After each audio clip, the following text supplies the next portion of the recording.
Hi class, so I hope you finished working on this practice problem we left with from the last video.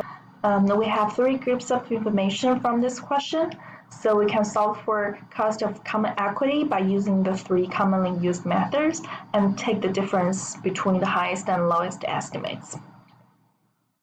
Okay, let's look at the solutions. If you have already finished the question on your own. Otherwise, you can pause the video now and keep working on this question. But if you're finished, you can proceed with me to look at the solutions. The first method is to use CAPM model to determine cost of common equity, RS. It should be equal to risk-free rate plus market risk premium multiplied by beta. We're given by the question that risk-free rate is 5%, market risk premium is 6%, RM minus RRF, market return minus risk-free rate. Beta is 1.25, so we can just plug the numbers into the CAPM model. The cost of common equity should be 12.5%. For the second method, we can use the dividend discount model constant growth model version to determine cost of common equity. RS becomes D1 over P0 plus G. D1 is 1.2, P0 is 35, G is 8%, given by the question. So we can just plug the numbers in. We should get 11.43% as our cost of common equity. The last method is to use bond yield or bond return plus risk premium. So RS becomes cost of debts. Again, this should be the before tax cost of debt, 7%, plus the stock over bond risk premium, 4%, given by the question. So we have 11% as our cost for common equity. Okay, so our maximum estimate will be 12.5%. Our lowest estimate is 11%. So the difference between them would be 1.5%.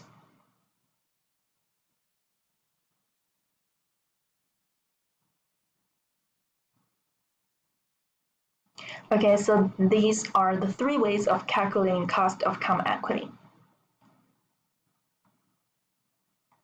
But what if we're not only calculating cost of common equity for retained earnings? What if we're calculating cost of common equity for new equity issues? Then we have to add flotation cost. Okay, because cost of retained earnings is cheaper than the cost of issuing new stock. Because when a company issues new common stock, they also have this additional flotation cost to the underwriter. Flotation costs are incurred by a publicly traded company when it issues new securities and includes expenses such as underwriting fees, legal fees, and registration fees. Issuing new common stock may also send a negative signal to the capital markets, which may depress the stock price. Okay, so we have this flotation cost because when the firm issues a new equity, on one hand, there are fees and expenses. On the other hand, this shows investors that the firm is in need of money. This may hurt investors' confidence in this firm. So the stock price will decrease because of the new issuing. This is why we have flotation cost. This is also why when we are calculating cost of common equity for a new common stock, we are going to use the stock price P0 multiplied by 1 minus F, flotation cost, because we think the stock price is going to go down because of this new issue. Okay, so F, flotation cost, looks like a discount rate here. The stock price decrease and F is the decreasing rate or the discount rate for the stock price. Okay, when we were calculating cost of common stock for retained earnings, RS equals D0 multiplied by 1 plus G over P0 plus G based on the constant growth model. It is also D1 over P0 plus G. Here, we make only one tiny change here that we add P0 multiplied by 1 minus F to the denominator here. Okay, so we're still using the constant growth model, but RE, the cost of new common stock, becomes D1 over P0 multiplied by 1 minus F plus G. This is our new formula, and we can derive this formula based on the original formula for calculating cost of common equity. For new issue, we add multiply 1 minus T to P0 because stock price decreases due to this new issue. Okay, so if issuing a new stock occurs a flotation cost of 15% of proceeds, what is RE? So we go back to the Coleman technology, our original example. So we know D0, G, and P0 for that firm. We also know FP here is 15%. Based on the new formula, we're going to use D0, 4.19 multiplied by 1 plus G, 1 plus 5%, divided by P0, $50, multiplied by 1 minus 15%, 1 minus F plus G. So we have 15.4% as our cost of raising new capital, which is higher than the cost of common equity using retained earnings, 13.8%. Flotation costs depend on the firm's risk and the type of capital being raised. They are highest for common equity. However, since most firms issue equity infrequently, the per project cost is fairly small. We will frequently ignore flotation costs when calculating the WACC. Okay, so when we are asked to calculate cost of issuing a new stock RE, we have to add the flotation cost. But when we're calculating WACC, we may ignore it because it's very uncommon for a firm to issue new stock, very infrequent. Okay, so for the original firm, Coleman, so far we've calculated its cost of debts, cost of common equity, and cost of preferred stock. Let's now calculate WACC for this firm, Coleman Technologies. For after-tax cost of debts or after-tax yield to maturity, we already know it is the before-tax cost of debts, 10%, multiplied by 1 minus T, 1 minus 40%. So we have 6% as after-tax cost of debt. For cost of preferred stock, it is the dividend of the preferred stock divided by price of the preferred stock. So we have $10 divided by 111.1. So we have 9%. For cost of common equity, the average of the three estimates is 14%. Tax rate is 40%. So WACC here should be WD, the WP, WC, the weight for debt, weight for preferred stock, weight for common equity, the target weights given by the question, which are 30%, 10%, 60%, multiplying by the three cost of components that we calculated. For RD cost of debt, it should be 10%, but we do need to do a tax adjustment, 1 minus T, so it's 10% multiplied by 1 minus 40%, or 10% multiplied by 60%, so we have 6%. For RP, it's 9%. For RS, it's 14%. So we use the three weights multiplied by three returns. We have WACC as 11.1%.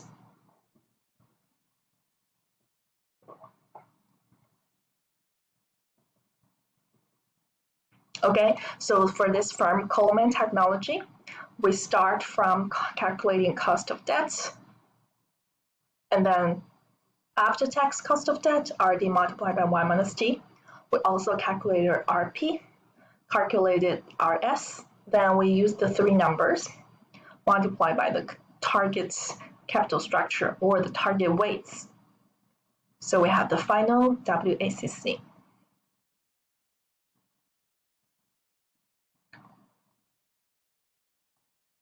There are factors influencing a firm's composite WACC. There are factors the firm cannot control, such as market conditions, such as interest rates and tax rates. But there are factors the firm can control. For the outside environment, the tax rates and interest rates are hard to control, but the firm can decide its own capital structure, so it can decide the weights. The firm can decide on its dividend policy, so that will affect cost of preferred stock. The firm can also change its investment policy, so that can affect cost of common equity. Firms with riskier projects generally have a higher WACC, because the higher risk, the higher return, or the higher cost.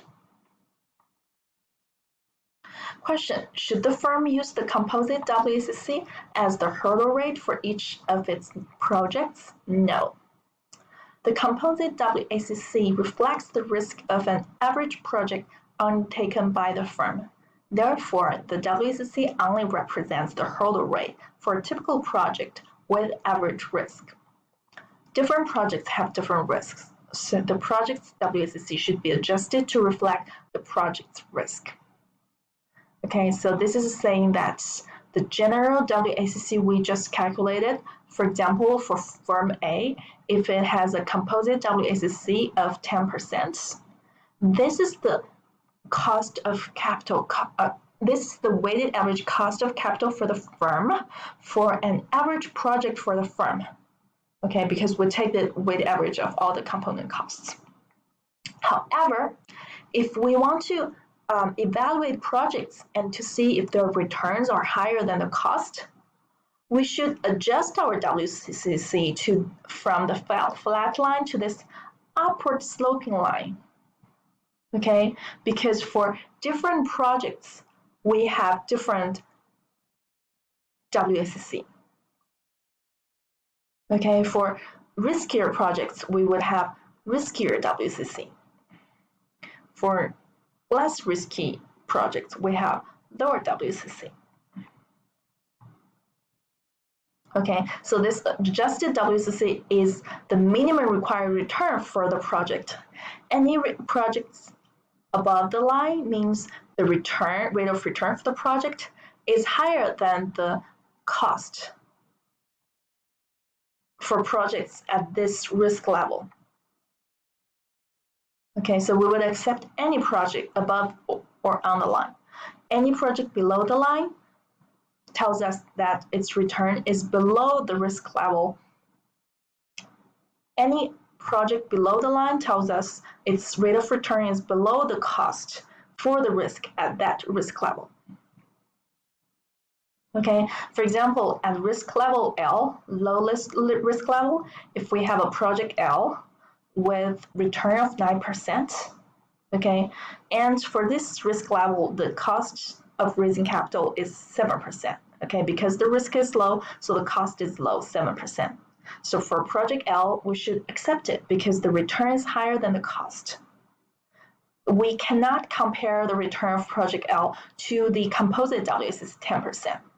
Okay, because for projects with little risk like this, we actually have a lower cost, lower than the average cost for average project, 10%. For another case, when risk is high at the risk high level, if we have a project H with a return of 11%, even though the return is higher than the average cost of capital, 10%, however, if we compare to the cost at this risk level, it's actually 13%. So the return 11% for project H is less than the cost of raising capital for projects at this high risk level, 13%. So we should reject project H. Okay, so if when we're looking at the projects, we should always look at the adjusted WACC line. It's higher for projects with higher risk, lower for projects with lower risk. So we can make the right decisions. We cannot use the same composite WACC for all the projects with all the risk levels. We would make wrong decisions if we do that. Okay, so if company didn't risk adjust and instead use the composite WACC for all projects, it would mistakenly select project H and reject L because H is above the composite line, L is below the composite line.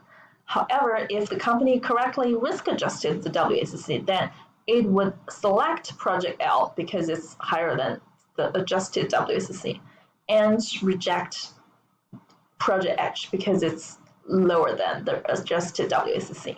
So of course, we should do what is stated in the second graph here, which is a better, wiser, right decision. Okay, we should always use the risk-adjusted WACC line to make decisions.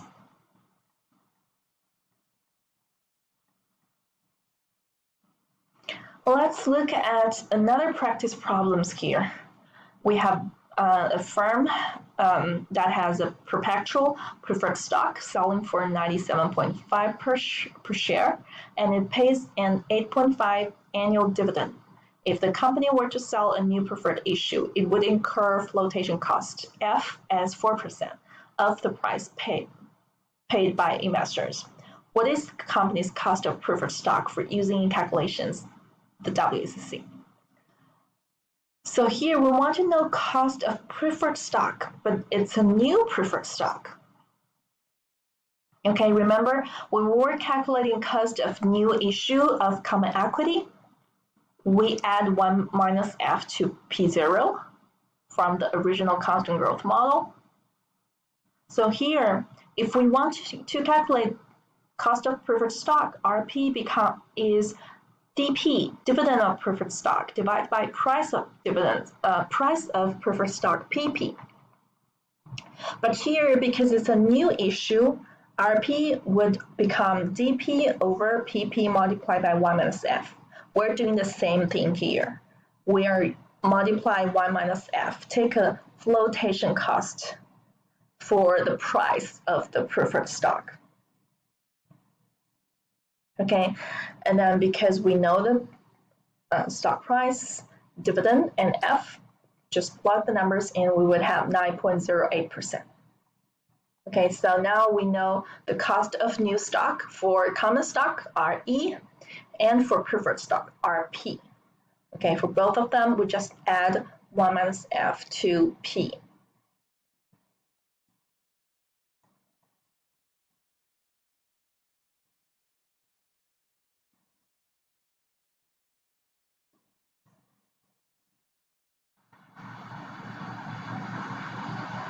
Okay, so let's look at the last practice in chapter 10 here in the notes. This firm is expected to pay a $2.5 dividend at year-end D1. So D1 equals 2.5. The dividend is expected to grow at a constant rate 5.5% a year. So G, the constant growth rate, is 5.5%. The common stock currently sells for 52.5 a share. So P0, the current price, is 52.5. The before tax cost of debt, RD, is 7.5%. Tax rate, 40%. T. Target capital structure. Weight for debt is 45%. Weight for common equity, WC, is 55%. What is the firm's WACC if all the equity used is from retained earnings? Okay, so we don't have to worry about new stock here. And we only have debt and common equity here, so we don't need to worry about preferred stock either. Again, I would recommend you to pause the video now, just looking at the question here, and please do not look at the solution first, just look at the question here and work on this question on your own before we discuss about the solutions. Okay, so I will leave 10 to 30 seconds here in the video blank as well. You could also pause the video and we will discuss the solutions soon.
Okay, so if you need more time working on this question, you can keep pausing the video. Otherwise, we could proceed to look at the solutions. First, we can use our constant growth model version of the dividend discount model or discounted cash flow model to determine cost of common equity RS. It should be equal to D1 over P0 plus G. And we know here that D1, P0, and G, they're all given. So we can just plug the numbers in. We have 10.26% as cost of common equity. For cost of debt, we know the before tax cost of debt is 7.5%. The tax rate is given as 40%. So after tax cost of debt becomes RD multiplied by 1 minus T. So it's 7.5% multiplied by 1 minus 40%. So we have 4.5% as after tax cost of debt. Okay, and we know WD, cost weight for debt, is 45%. WC, weight for common equity, is 55%. So WACC becomes WD, weight for debt, multiplied by after-tax cost of debt, okay, plus weight for common equity, WC, multiplied by cost of common equity, RS. So we use WD 45% multiplied by 4.5% after tax cost of debt plus 55% weight for common equity multiplied by cost of common equity 10.26%. So the final WACC becomes 7.67% for this firm.